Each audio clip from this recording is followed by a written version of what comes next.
People are sharing the creepiest, unsolved mysteries that they can't stop thinking about. So I decided to look into the details of each one. Brandon Swanson's case always boggled my mind. The fact that he alerted his parents that he was lost and needed help. They were on the phone with him, heading toward him, only to hear his last moments.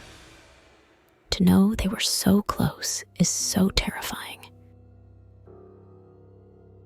Recently, Reddit user uRandomweeb asked the people of r/Ask Reddit to share the creepiest unsolved mystery that keeps them up at night. After reading through some of these, I will definitely not be sleeping soundly for the next couple of days. Here are the most bone-chilling cases.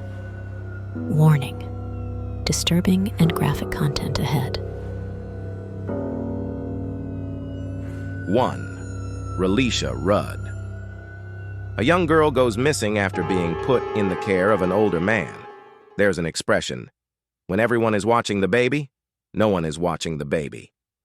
Could this apply to the disappearance of 8-year-old Relisha Rudd? Relisha had no shortage of family, friends, and teachers who loved and cared for her, yet she still disappeared in March 2014 and remains missing to this day. Relisha was born in Washington, D.C. on October 29, 2005. She lived in an apartment with her mom, Shamika Young, and she was the eldest sister to 2 brothers, Irvine and Antonio Jr.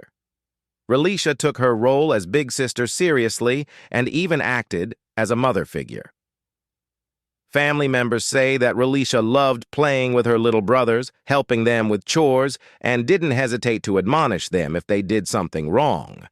This maternal instinct wasn't limited to just her siblings.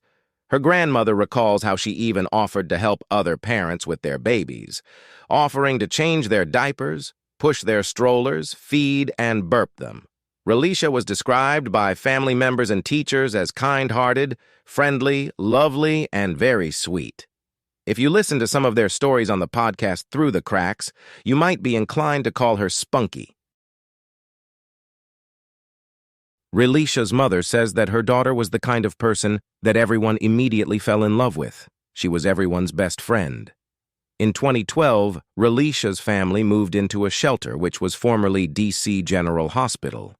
It is here that a man named Khalil Tatum, who worked at the shelter, befriended Relisha's family, including mom, Shamika, and her boyfriend, Antonio.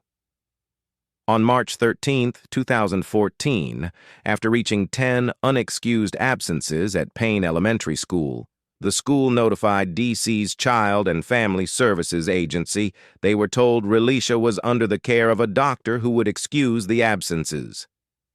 6 days later, a social worker visited the shelter where Relisha and her family were living and learned that the doctor responsible for Relisha was actually Khalil Tatum, a janitor from the shelter. At this point, her family and the authorities feared he had taken Relisha. An investigation began to determine Relisha's last known whereabouts. Relisha Rudd was last seen on February 26, 2014, on surveillance footage at a Holiday Inn Express in Northeast D.C. with Khalil Tatum. However, according to police reports, she was also with Tatum on March 1, 2014, at a Days Inn. It was the last known location that Relisha was seen, and nearly a month before, she was reported missing. The following day, Tatum was seen purchasing 42-gallon self-tie contractor trash bags, a shovel, and lime from a store nearby. He was later seen near Kenilworth Park and Aquatic Gardens. Relisha Rudd's mother, Shamika, and her stepfather, Antonio, were questioned in the shelter. Police also questioned Relisha's aunt, Ashley, and her grandmother, Melissa. On the same day, Khalil Tatum checks into a room at a Red Roof Inn in Maryland with his wife, Andrea. On March 18, 2014, nearly 3 weeks after her last known sighting, D.C. police held a press conference asking the public for more information regarding Relisha's disappearance before issuing an Amber Alert for Relisha. Meanwhile, in Maryland, Andrea, Khalil's wife, is found dead due to a gunshot wound to the head in the hotel where she and Khalil were staying. A week later, law enforcement redefines the search for Relisha to a recovery mission. On April 1, 2014, Khalil Tatum was found in Kenilworth Park with a self-inflicted gunshot wound to the head. He used the same gun he used to kill his wife, Andrea. A week later, D.C. Mayor Vincent Gray ordered an investigation into the city's response to Relisha's disappearance. Where is the case today? The published report stated that although there was miscommunication among several agencies, no government intervention could have prevented the disappearance of Relisha. In 2017, Washington, D.C. officially named July 11th Relisha Rudd Remembrance Day. Recently, a new age progression photo to show what she may look like at 16 years old was released. There is currently a reward of up to $50,000 for information regarding the location of Relisha Rudd. If anyone has any information about her disappearance,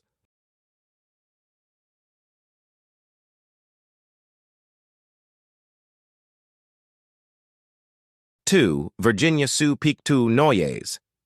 A woman is assaulted by her husband, then disappears after leaving the hospital. Virginia Sue Piku Noes was a 26-year-old mother to 5 children living in Easton, Maine, and was also a member of the Mi'kmaq Indian Nation.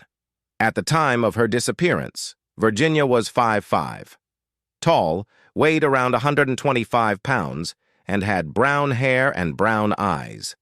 Virginia also has a tattoo of a Playboy bunny on her left shoulder, high cheekbones, and a V-shaped scar on her right forearm.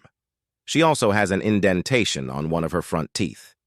Virginia was last seen in Houlton, Maine, wearing a white t-shirt, denim jacket, blue jeans, and a pair of white LA Gear sneakers.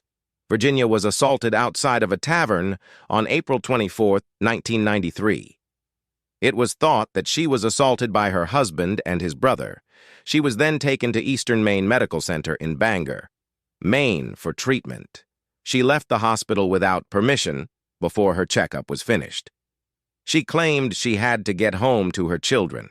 She was last seen at a truck stop in Houlton, Maine, during the morning hours where she called family and friends for a ride home. She has not been heard from or seen since. 3. Randy Leech. What happened at a pre-graduation party? How did a happy high school pre-graduation party in rural Leavenworth County, Kansas, turn into a nightmare for Randy Leech's family? Randy Wayne Leech is described as the compassionate and loving son of Alberta and Harold Leech. He enjoys spending time with his loved ones and friends. He did not hesitate to help them when the opportunity presented itself. Randy is no stranger to farm life. He grew up on a 10-acre farm in the small town of Linwood, Kansas, where the population was 377. On their farm, Randy had rabbits, chickens, a horse, a dog, and a pig named Pork Chop that he enjoyed caring for. He earned A's and B's, played basketball, and tried out for track where he hoped to break the shot put record. Randy also had his own lawn mowing service and planned to cut lawns for the summer before going to trade school in the fall. On April 15, 1988, Harold and Alberta Leech described Randy as in a good mood. Harold Leech had just bought him a John Deere lawn tractor the day before. Randy used this tractor to cut the yard of a customer before returning home, where he spent 4.5 hours mowing his parents' lawn. When he finished, he cleaned the tractor until it looked like it was brand new before he showered to get ready to go out for the evening. Randy made a few stops before he reached the pre-graduation party that was hosted by Kim Irwin at the Irwin farm.